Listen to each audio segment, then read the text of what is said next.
otro de los cursos y para mí es un honor ser invitado, es un honor compartir la mesa con Cristina, con Carlos, escuchar esta intervención. A propósito de la intervención, quiero decir que lo que voy a exponer debería ser oído como una nota al pie de página, como un comentario, como cosa que sugiere la historia, el recorrido histórico que acaba de hacer Carlos. Los argentinos tenemos una pasión por sentirnos excepcionales. Yo he estado en coloquios, en reuniones donde el peronismo no lo puede entender nadie que no haya vivido en la Argentina. La dictadura, el juicio a la justicia, todo eso son cosas que solamente ocurren en Argentina. Yo quería hacer una entrada cruzada por toda la exposición histórica que acabamos de escuchar, desde el punto de vista de acompañar la mirada, de unir la mirada sobre nuestra historia, la historia de estos años tan densos que van desde 1976 hasta estos días, de acompañarlo con una mirada de Argentina, una mirada sobre Argentina en el mundo. No porque yo no crea que Argentina tiene diferencias específicas, prácticamente esa es mi obsesión. Yo creo que el problema de la diferencia específica de Argentina es lo que lo vuelve loco a Macri. Esa cuestión de que no se quiere volver loco tiene que ver, y no hubo pocos personajes históricos que se volvieron locos, porque no podían entender cómo aquello que se lograba en Chile, o se lograba en Brasil, o se lograba en México, no se lograba en Argentina. Y lo que no se lograba, no se logra, y nosotros somos los responsables de que no se logre en el futuro, es quebrar este antagonismo que no surgió del capricho de gente mesiánica, como a veces se presenta la experiencia de Perón, sino que surgió del proceso histórico. Voy a la falsa excepcionalidad.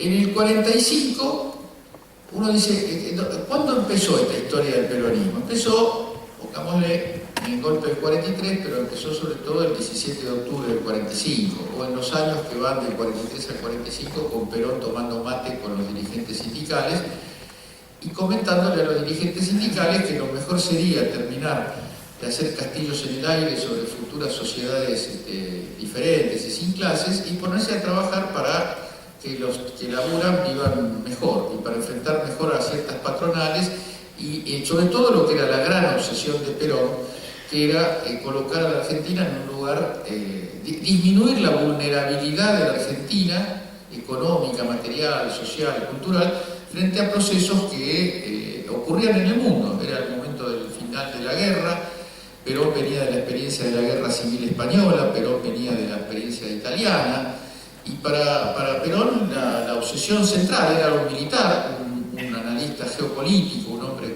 nacionalista profundo. La preocupación principal era que Argentina no fuera atravesado por ese vendaval que para él significaba la anarquía y significaba el peligro de cualquier forma de independencia nacional. Eso ocurría en el 40, vamos a poner en el 45. Uno levanta la cabeza, mira el mapamundi y en el 45 se rendían las tropas de Hitler en mayo del 45 frente al ejército soviético y empezaba una transición política, esa sí merece el nombre de transición, sin duda, que forma parte medular de la historia que nosotros tenemos que conocer y seguir trabajando. La transición que se abrió en el 45 no fue solamente la transición de las experiencias totalitarias, autoritarias de Hitler, de Mussolini, a una generalización o parcial crecimiento de las formas demoliberales, que eso fue también, y eso forma parte de lo que quiero subrayar, que eso fue también el final de la Segunda Guerra, sino una transición económica, cultural y política muy profunda. Una transición del demoliberalismo, de la idea de los mercados autorregulados que había triunfado a fines del siglo XIX, la crisis, la decadencia del liberalismo económico, que en realidad había empezado con la crisis de 1929-30 en Estados Unidos, pero que con el resultado de la guerra ¿En qué deviene eso? En la gestación de una nueva manera de pensar a los estados nacionales y la relación de los estados nacionales con los mercados. Es decir, todo eso presidido por una cuestión que también nace de la Segunda Guerra. Voy a poner títulos porque la verdad que cada una de estas cosas merecería que, primero que la cuente gente que sabe más, pero además desde ya merecería dedicarle más tiempo. Pero el tema era que los grandes estados capitalistas habían resurgido, hablo de Estados Unidos, ¿no? Principalmente el gran ganador de la guerra desde el punto de vista occidental, había emergido como la principal potencia capitalista y tenía frente a sí a una potencia que propalaba en el mundo la idea de que podía construirse una economía fuerte, poderosa e incluso capaz de ganarle la guerra al ejército alemán, que no era una pequeña victoria esa, ¿no? Se quedó un poco desdibujada porque la historiografía de la Segunda Guerra Mundial eso lo ha tapado bastante. Entonces, surge lo que se llama el estado de bienestar, el estado activo, el estado que se inspira ya no tanto en las viejas doctrinas liberales, sino se inspira en Keynes, se inspira en la idea de que no se puede dejar que las cosas circulen, hay que intervenir.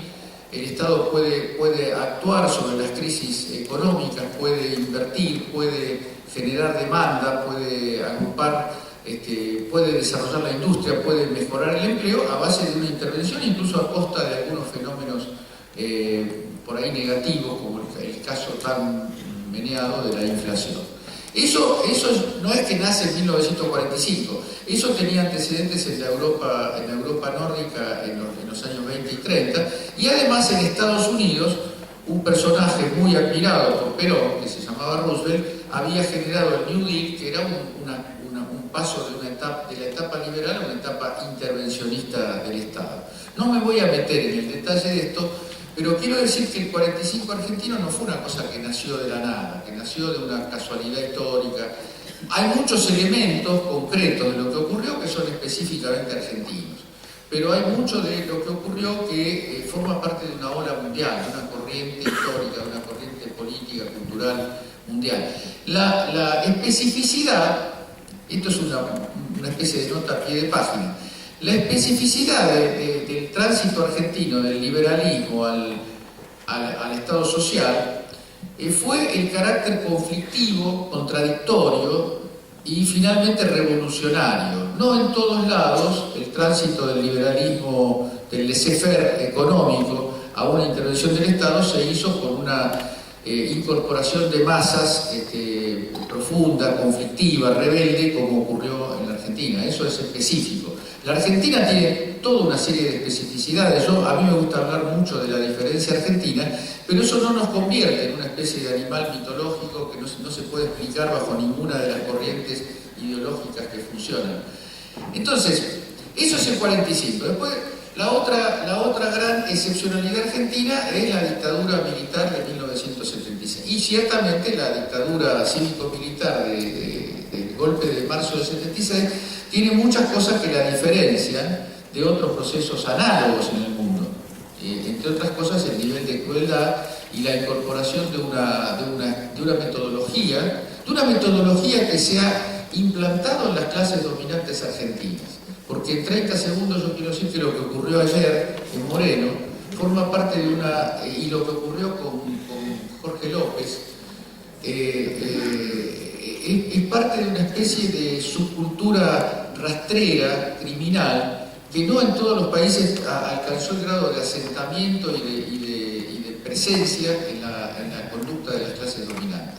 Todo eso, hay un montón de excepcionalidades. Por supuesto que una excepcionalidad de la dictadura y del proceso militar de 76 es que no logró crear su tría. Los memoriosos, yo veo que algunos tienen todo el derecho a acordarse de estas cosas, otros no, como ocurre siempre. Pero los militares hablaban de la cría del proceso, de salir de la política de los viejos partidos y crear una política dinámica.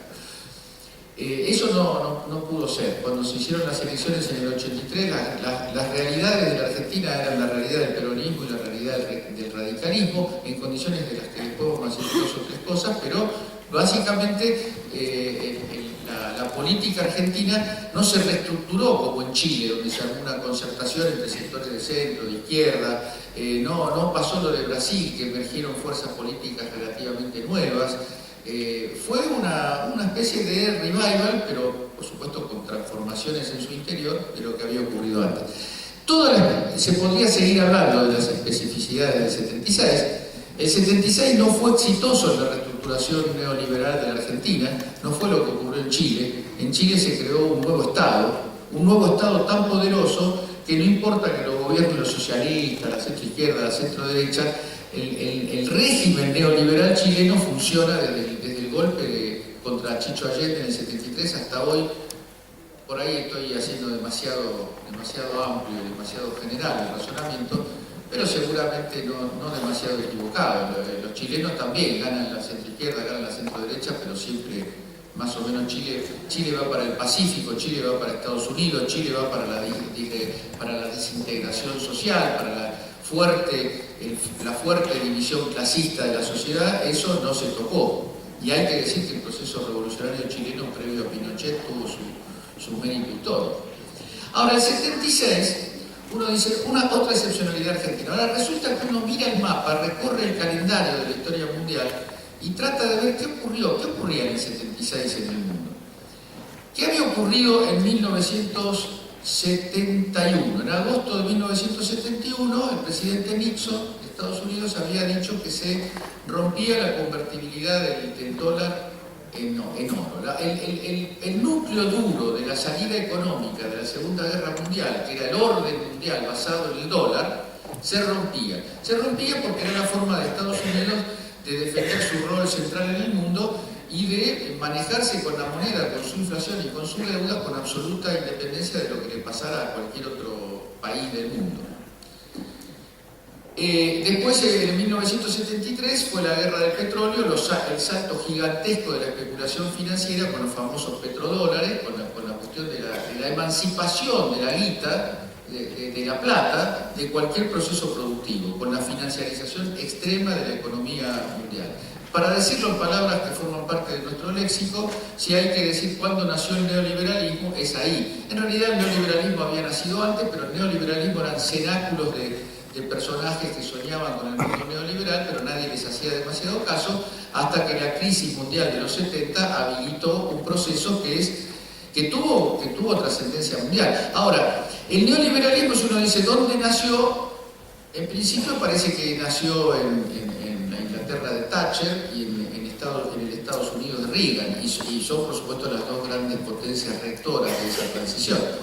Pero el neoliberalismo puro y duro nació en el 73 en Chile y nació en el 76 en Argentina. Es decir, nuestro proceso, justamente la palabra, nuestro proceso dictatorial es una expresión nacional de un fenómeno mundial, que no solamente cambia las condiciones de producción, las condiciones económicas, sino que cambia es un cambio de la cultura universal, es un cambio de época desde la idea social, desde el peso de la acción estatal para defender la integración social, el peso de las grandes agregaciones obreras, el peso de las grandes identidades obreras, que se da.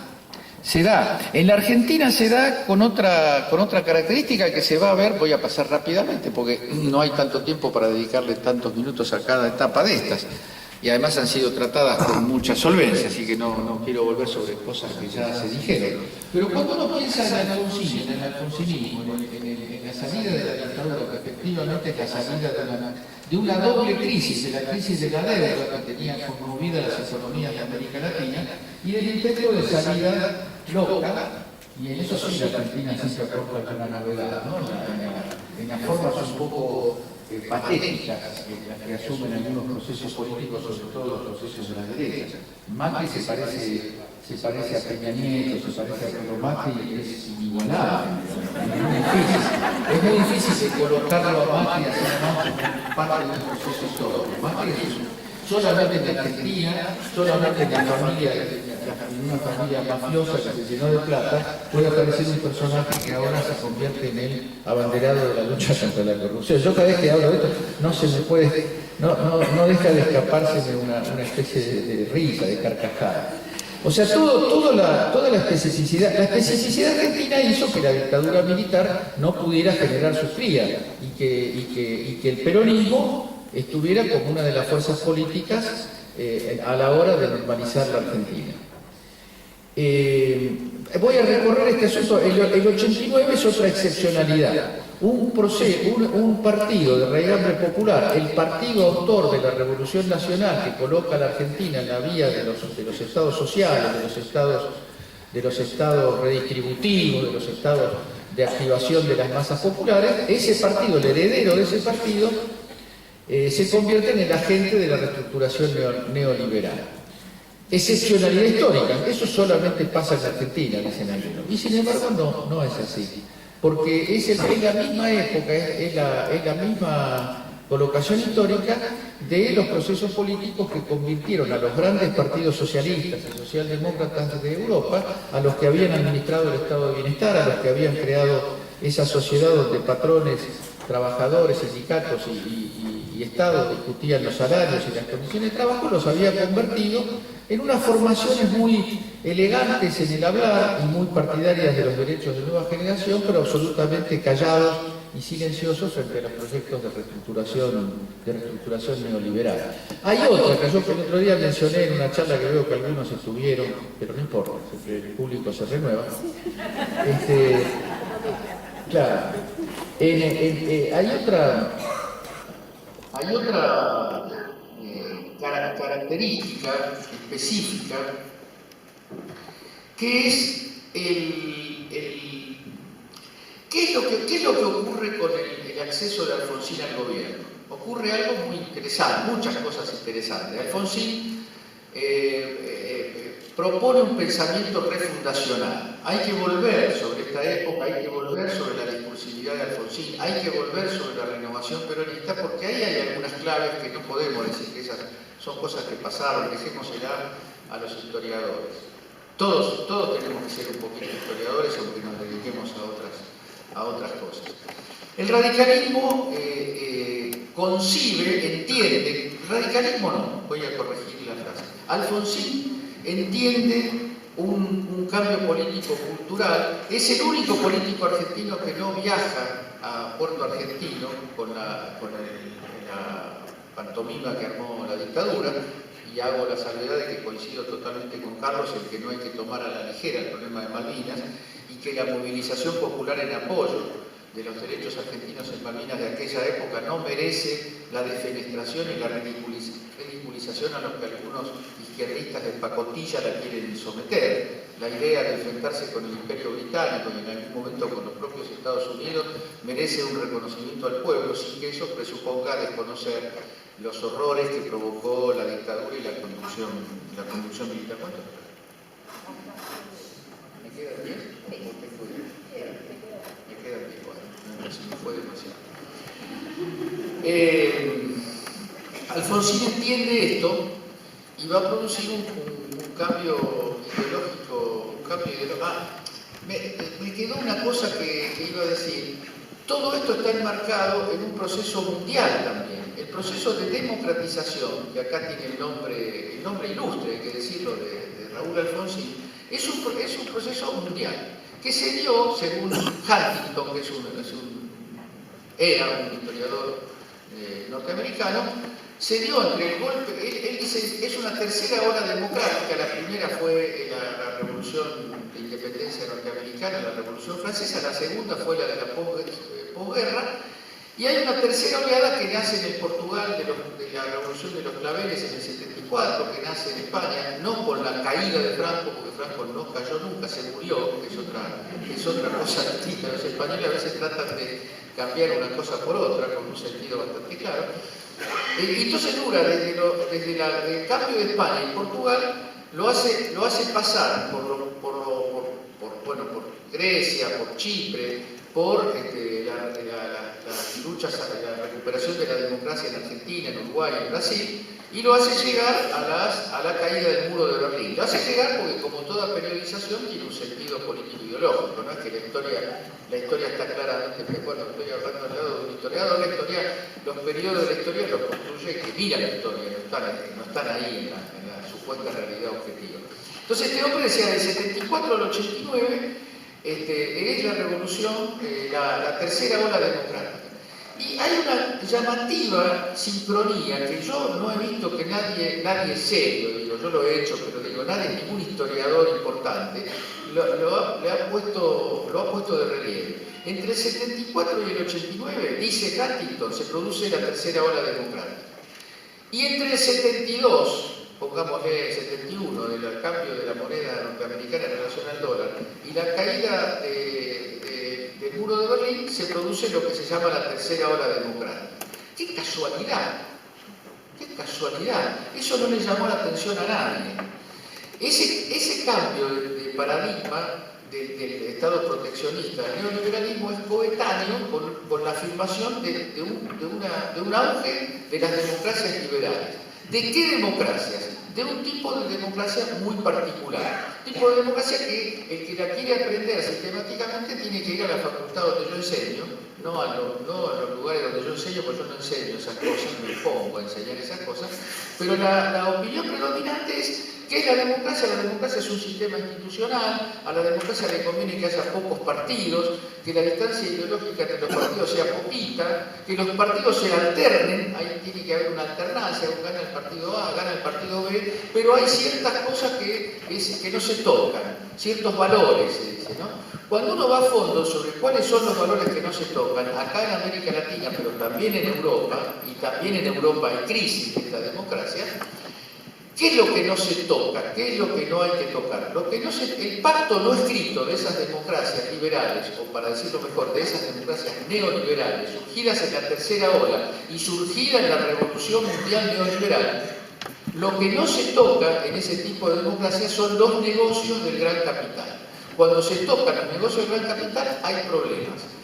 Y el punto es que Alfonsín choca con esa roca dura. Alfonsín cree que se puede democratizar el país por la vía de la reinstitucionalización. Una nueva constitución, la capital en Viedma, el sistema de partidos políticos que conversen entre sí. Está convencido de los consensos.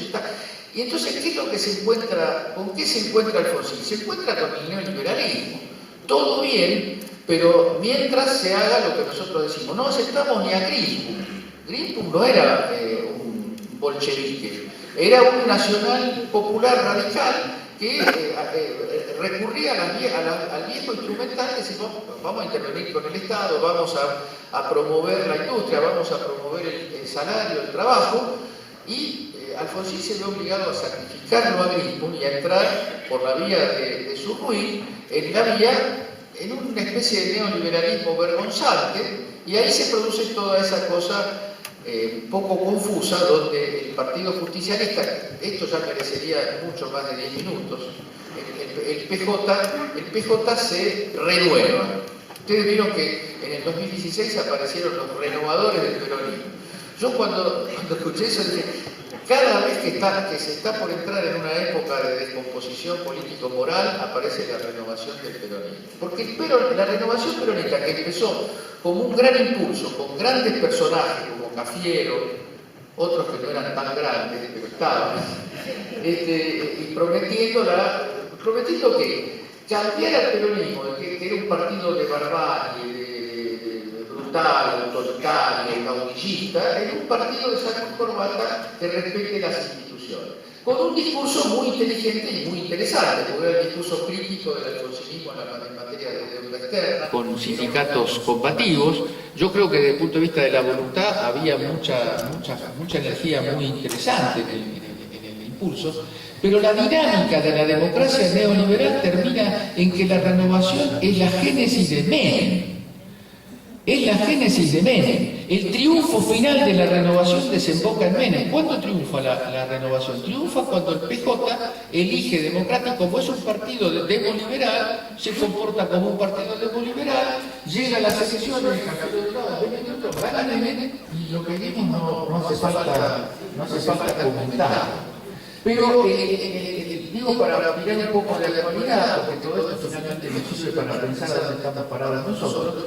La discusión peronista está esto. La discusión peronista es renovar el peronismo para que sea un partido de mercado, de buenos modales, de buen trato con el Estado, que es lo contrario de la naturaleza misma del peronismo. El peronismo nació como un partido de las patas en la fuente y de la falta de respeto a los poderosos. Si no es eso, terminará siendo nada. Porque eso es lo que ocurrió al Partido Socialista francés, lo que le ocurrió al Partido Socialista obrero español, a pesar de que ahora tiene un veranito donde lo dejan gobernar hasta que acomoden un poco los datos, o también utilizarlo, como ya lo han hecho, para consolidar el liberalismo en España. Lo que le pasó al Partido Socialista griego, lo que pasó al Partido Socialdemócrata alemán, es que de tanto ser un partido liberal, serio, ordenado, institucional, respetuoso de la normativa, termina siendo nada. ¿Por qué crecen las ultraderechas y ciertos procesos populistas ciertamente muy progresivos en Europa? Porque el sistema europeo no da para más, porque la gente sabe que vota uno o vota otro, y las decisiones se toman en Bruselas, las decisiones las toma una troika formada por la Comisión Económica Europea, la Unión Europea y el Fondo Monetario Internacional. En esa encrucijada estamos. Eso que fue Alfonsín versus la renovación. La lucha de Alfonsín con la renovación genera una solución neoliberal. Una solución neoliberal que terminó además como terminó. Entonces, la historia parece cíclica, voy a tratar de cerrar. La historia parece cíclica porque ahora renacen los viejos procesos, los muertos vuelven a hablar. Vuelven a tomar la palabra y a decir cuál es el problema de la Argentina. El problema de los argentinos es que gastamos más de lo que consumimos. Yo tengo 66 años y eso lo vengo escuchando desde que tenía 9.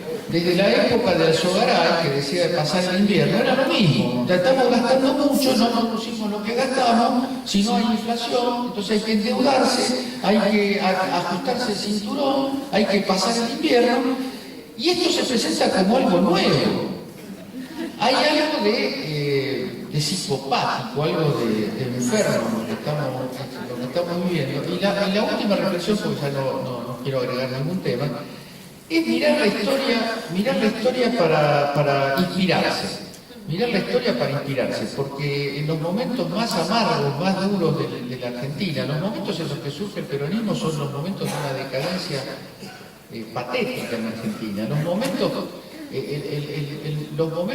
del final de los conflictos del 70 al 76 fueron momentos que parecía que la Argentina no tenía más futuro, y ahora vuelve a hablarse de la dolarización, vuelve a hablarse de lo mismo que de los 90. Y esto es lo último que les voy a decir.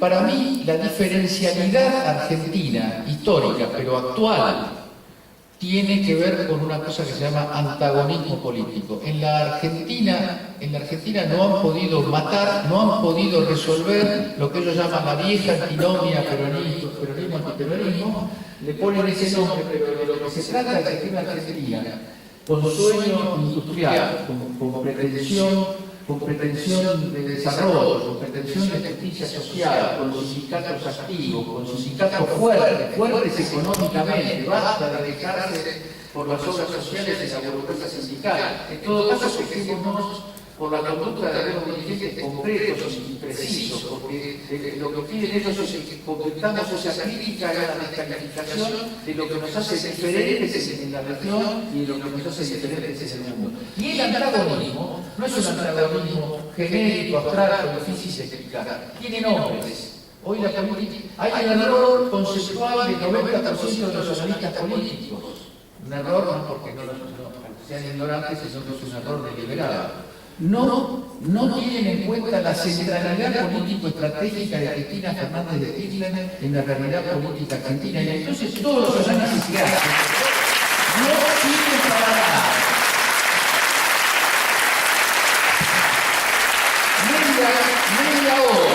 Media hora de lectura en el Senado refuta 25 meses de propaganda de los grandes medios de comunicación, porque hay un antagonismo, y es cierto que el antagonismo no hay en lo que yo digo la profecía de una victoria, sobre todo de una victoria inmediata. Pero creo que eso es lo que hay que defender y lo que hay que conservar. Ninguna táctica electoral tiene que servir para eludir, para morigerar o para desviar ese antagonismo. Lo que nosotros necesitamos, ganemos o perdamos en estas instancias inmediatas, necesitamos conservar liderazgo, proyecto político y voluntad transformadora, no para volver al punto que estábamos en diciembre de 2015, para recrear el proyecto político con nuevas palabras, con nuevas gestualidades, con nuevas iniciativas, pero sin perder el rumbo de la dirección político-estratégica de lo que hemos vivido.